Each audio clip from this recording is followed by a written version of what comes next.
레위기 4장 1절부터 읽겠습니다. 레위기 4장 1절. 여호와께서 모세에게 일러 가라사대 이스라엘 자손에게 고하여 이르라. 누구든지 여호와의 검령 중 하나라도 그릇 범하였으되 만일 기름 부음을 받은 제사장이 범죄하여 백성으로 죄를 입게 하였으면 그 범한 죄를 인하여 흠없는 수송아지로 속죄 제물을 삼아 여호와께 드릴지니 곧 그 수송아지를 회막문 여호와 앞으로 끌어다가 그 수송아지 머리에 안수하고 그것을 여호와 앞에서 잡을 것이요 기름 부음을 받은 제사장은 그 수송아지의 피를 가지고 회막에 들어가서 그 제사장이 손가락에 그 피를 찍어 여호와 앞 곧 성소장 앞에 7번 뿌릴 것이며 제사장은 또 그 피를 여호와 앞 곧 회막 안 향단불에 바르고 그 송아지의 피 전부를 회막문 앞 번제단 밑에 쏟을 것이며 또 그 속죄 제물된 수송아지의 모든 기름을 취할지니 곧 내장에 덮인 기름과 내장에 붙은 모든 기름과 두 콩팥과 그 위에 기름 곧 허리 근방에 있는 것과 간에 덮인 그 풀을 콩팥과 함께 취하되 화목제 희생의 소에게서 취함같이 할 것이요 제사장은 그것을 번제단 위에 불사를 것이며 그 수송아지의 가죽과 그 모든 고기와 그 머리와 다리와 내장과 똥 곧 그 송아지의 전체를 진 바깥 재버리는 곳인 정결한 곳으로 가져다가 불로 나무 위에 사르되 곧 재버리는 곳에서 사를지니라. 만일 이스라엘 온 회중이 여호와의 검령 중 하나라도 그릇 범하여 허물이 있으나 스스로 깨닫지 못하다가 그 범한 죄를 깨달으면 회중은 그 수송아지 머리에 안수하고 그것을 여호와 앞에서 잡을 것이요 기름 부음을 받은 제사장은 그 수송아지 피를 가지고 회막에 들어가서 그 제사장의 손가락으로 그 피를 찍어 여호와 앞 장 앞에 7번 뿌릴 것이며 또 그 피로 회막 안 여호와 앞에 있는 단 뿔에 바르고 그 피 전부는 회막문 앞 번제단 밑에 쏟을 것이며 그 기름은 다 취하여 단 위에 불사르되 그 송아지를 속죄제의 수송아지에게 한 것 같이 할지며 제사장이 그것으로 회중을 위하여 속죄한즉 그들이 사함을 얻으리라. 그는 수송아지를 진 밖으로 가져다가 첫 번 수송아지를 사름같이 살을지니 이는 회중의 속죄제니라. 만일 족장이 그 하나님 여호와의 검령 중 하나라도 부지 중에 범하여 허물이 있었다가 그 범한 죄의 깨우침을 받거든 그는 흠없는 수염소를 예물로 가져다가 그 수염소의 머리에 안수하고 여호와 앞 번제 희생을 잡는 곳에서 잡을지니 이는 속죄제라. 제사장은 그 속죄제 희생의 피를 손가락에 찍어 번제단 뿔에 바르고 그 피는 번제단 밑에 쏟고 그 모든 기름은 화목제 희생의 기름같이 단 위에 불사를 지니 이같이 제사장이 그 범한 죄에 대하여 그를 위하여 속죄한즉 그가 사함을 얻으리라. 만일 평민의 하나가 여호와의 검령 중 하나라도 부지 중에 범하여 허물이 있었다가 그 범한 죄의 깨우침을 받거든 그는 흠없는 암염소를 끌고 와서 그 범한 죄를 인하여 그것을 예물로 삼아 그 속죄제 희생의 머리에 안수하고 그 희생을 번제소에서 잡을 것이요 제사장은 손가락으로 그 피를 찍어 번제단 뿔에 바르고 그 피 전부를 단 밑에 쏟고 그 모든 기름을 화목제 희생의 기름을 취한 것 같이 취하여 단 위에 불살라 여호와께 향기롭게 할지니 제사장이 그를 위하여 속죄한즉 그가 사함을 얻으리라. 그가 만일 어린 양을 속죄 제물로 가져오려거든 흠없는 암컷을 끌어다가 그 속죄제 희생의 머리에 안수하고 번제 희생을 잡는 곳에서 잡아 속죄제를 삼을 것이요 제사장은 그 속죄제 희생의 피를 손가락으로 찍어 번제단 뿔에 바르고 그 피는 전부 단 밑에 쏟고 그 모든 기름을 화목제 어린 양의 기름을 취한 것 같이 취하여 단 위 여호와의 화제물 위에 불사를 지니 이같이 제사장이 그의 범한 죄에 대하여 그를 위하여 속죄한즉 그가 사함을 얻으리라. 오늘은 속죄제에서 이야기할 건데요. 제사의 순서가 번제, 소제, 화목제, 속죄제, 속건제 순서가 이제 그런데요. 그 순서는 하나님의 순서고 사람의 순서로 본다면은 속건제, 속죄제, 화목제, 소제, 번제 이렇게 사람이 드리는 그 제사는 거꾸로 올라간다. 그 말은 무슨 말인가 하면 하나님은 하나님이 마음에 드는 그 제사부터 시작하는 거고 사람은 사람의 마음에 드는 대로 그 제사를 시작한다. 그런 뜻입니다.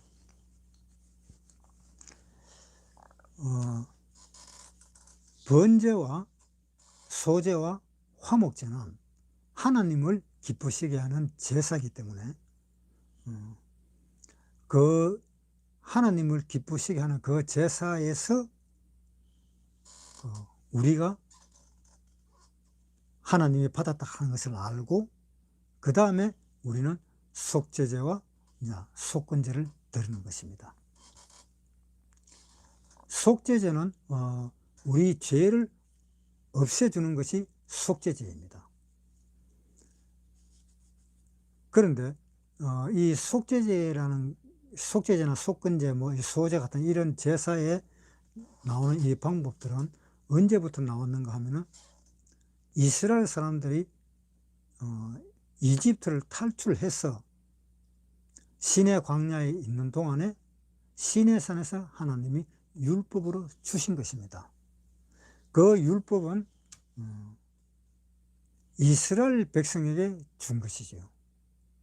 그러니까 이스라엘 백성에게 준 것인데 그 제사는 우리 이방인인 우리하고는 전혀 상관이 없습니다. 그런데 왜 우리가 이 레위기를 보고 이 속죄제라든가 번제라든가 이런 것을 우리가 생각을 하는가 하면요, 우리가 하나님에 대해서 좀 더 알려면은 이러한 것들을 아는 것이 훨씬 낫다. 그러니까 훨씬 하나님을 이해하기가 편하다는 것이죠. 그래서 우리는 이 율법과 상관은 없지만은 그래도 이 율법에 대한 것을 우리가 알아야 될 필요가 바로 하나님의 뜻을 우리가 알 수 있기 때문에 그래서 우리는 이렇게 속죄제라든가 이 율법 같은 것을 우리가 보는 것입니다. 이 옛날에 출애굽 있기 전에 그러니까 야곱이 이집트로 들어가서 이집트에서 살고 그 후손들도 이집트에서 사는 동안까지는 율법이 이렇게 명문화되어 가지고 하나님이 지키라고 이렇게 이야기한 적은 없습니다. 하나님이 율법을 지키라 하는 것은 이 율법을 쭉 이야기하면서 율법을 지키라는 그 이유는 어디에 있는가 하면 하나님이 이스라엘 백성, 내 백성들한테 주는 계명이다. 그 계명을 기억하고 지키라는 그 의미에서 주는 것이에요. 그런데 신약 시대에 와서는 그 의미가 달라졌죠. 신약 시대에 와서는 그 계명을 지키라고 준 것이 아니다라고 이렇게 이야기가 나옵니다. 그래서 예수님이 십자가에 돌아가셨을 때 예수님의 그 육체의 몸으로 그 계명을 깨트린 사건이 예수님이 십자가에 돌아가신 사건입니다.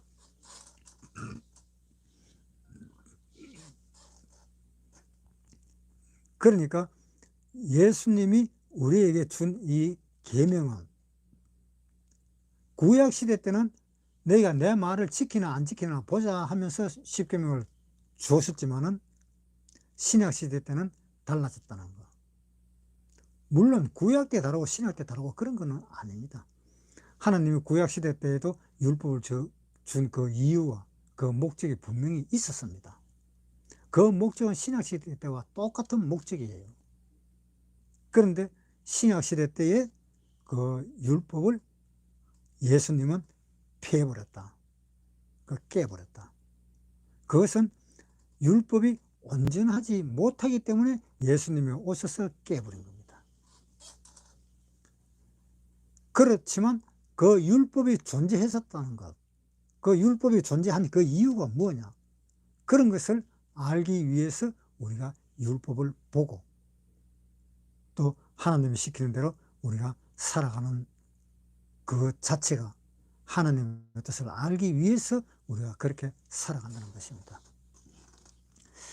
그래서 율법이 나타나기 전에, 그러니까 애굽에 있을 때까지, 그때까지 율법은 이렇게 명문화가 되어 가지고 존재했는 것이 아니고 그냥 말씀으로, 구두로 이제 그 율법은 전해졌었지요. 그러니까 아브라함 시대 때도 율법이 있었어요. 있었지만 이렇게 십계명처럼 이렇게 명문화된 것은 아니다 이 말입니다. 아브라함 때부터 야곱 때까지, 그리고 야곱이 그 이집트의 식민지가 되기 전까지, 그때까지 율법은 없었습니다. 단지 제사 지내는 것은 있었지요.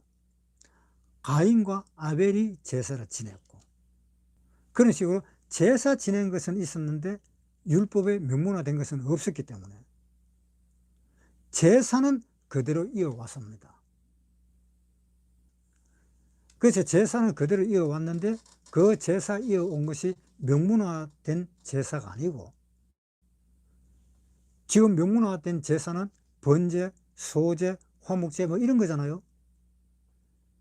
그러니까 이집트에서 탈출하기 전까지는 그런 제사가 없었어요.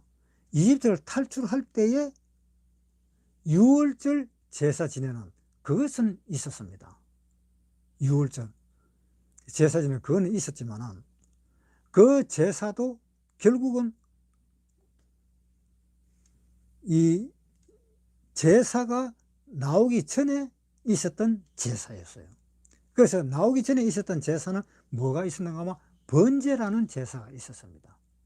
아벨이 제사를 지냈을 때 양의 피로 제사를 드려서 받았다라고 되어 있잖아요. 그것이 이제 번제예요. 그리고 또 욥기에도 보면, 욥기 한번 봅시다. 욥기 1장 4절.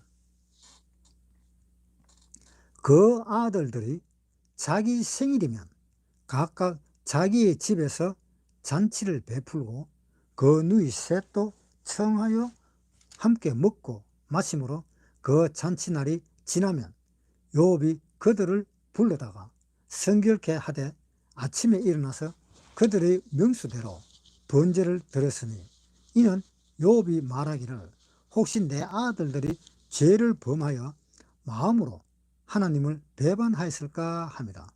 욥의 행사가 항상 이러하였더라. 자, 여기서 욥이 제사를 지내는 것은 혹시 우리 애가 죄를 지었을까 봐 싶어서 그것을 염려해서 번제를 드렸다라고 이야기했습니다. 그래서 욥이 드린 제사는 번제입니다. 속죄제가 아닙니다. 속죄제는 죄를 없애주는 제가 속죄제인데, 그 욥이 있을 그 당시에는 번제, 속죄제, 뭐 소제 이런 식으로 구분이 안 돼가 있었어요. 그 당시에는 제사가 하나밖에 없었습니다. 번제만 드리면 다 제사가 다 되는 거예요. 소제도 되고 또 화목제도 되고 또 속죄제도 되고 또 속건제도 되고 다 되었어요. 그랬는데 이집트에서 해방되고 나와가지고 그때 출애굽기 시대 때 모세가 시내산에서 율법을 받을 때 그때에 이 제사법이 함께 같이 나온 거예요. 레위기 4장 1절부터 읽겠습니다. 여호와께서 모세에게 일러 가라사대 이스라엘 자손에게 고하여 이르라. 누구든지 여호와의 검령 중 하나라도 그릇 범하였으되. 여기에서 2절에 이스라엘 자손에게 고하여 이르라. 누구든지 여호와의 검령, 여호와의 검령하면 하나님이 검하신 그 명령, 그러니까 계명이다 이 말입니다. 계명, 율법. 여호와의 계명 중 하나라도 그릇 범하시되. 그릇 범했다 하는 말은 나도 알기도 이전에, 나도 모르게 그렇게 죄를 범한 것을 그릇 범하였다라고 이야기합니다. 2절에 이스라엘 자손에게 고하여 이르라. 누구든지 여호와의 검령 중 하나라도 그릇 범하였으되 만일 기름 부음을 받은 제사장이 범죄하여 백성으로 죄를 없게 하였으면 그 범한 죄를 인하여 흠없는 수송아지로 속죄 제물을 삼아 여호와께 드릴지니. 이제 제사를 지내는 그 제사장이 범죄를 했다. 그러면 제사장은 죄를 일단 자기 죄를 깨끗하게 해야 되잖아요. 자기 죄를 깨끗하게 하고 난 뒤에 그 다음에 다른 사람의 제사를 지낼 수 있는 겁니다. 자기 죄를 그대로 가지고 다른 사람 제사를 드릴 수가 없습니다. 그렇게 되면 아마 뭐 어떤 일이 일어나겠죠. 그래서 이 제사장이 자기도 모르게 어떤 죄를 지은 것이 이제 알게 되었다. 그러면 수송아지를 가지고 이제 제사를 지내라라고 이렇게 이야기를 합니다. 4절 곧 그 수송아지를 회막문 앞으로 끌어다가 그 수송아지 머리에 안수하고 그것을 여호와 앞에서 잡을 것이요. 자, 수송아지의 머리에 안수를 하라 그랬습니다. 안수의 뜻은 뭐가 있다 그랬었죠? 안수라는 것은 그 의미는 내가 가지고 있는 죄를 소에게 주고 소가 죄를 범하지 않았는 그것을 내한테 가져온다. 그 내 죄를 전가한다 하는 그런 의미예요. 내 죄를 전가할 때에 내 죄는 소한테 주고 소가 가지고 있는 그 죄 없는 것은 내가 가지는 겁니다. 그래서 나는 의롭게 되고 소는 죄를 입게 되는 거예요. 그런 뜻으로 제사 지내는 한 가지 법이 있고 또 한 가지는 이제 동일시한다. 내가 송아지다. 내가 수송아지다. 이제 이렇게 되는 건데 그것이 바로 무슨 의미인가 하면은 송아지는 죄가 없잖아요. 그런데 나는 죄가 있잖아요.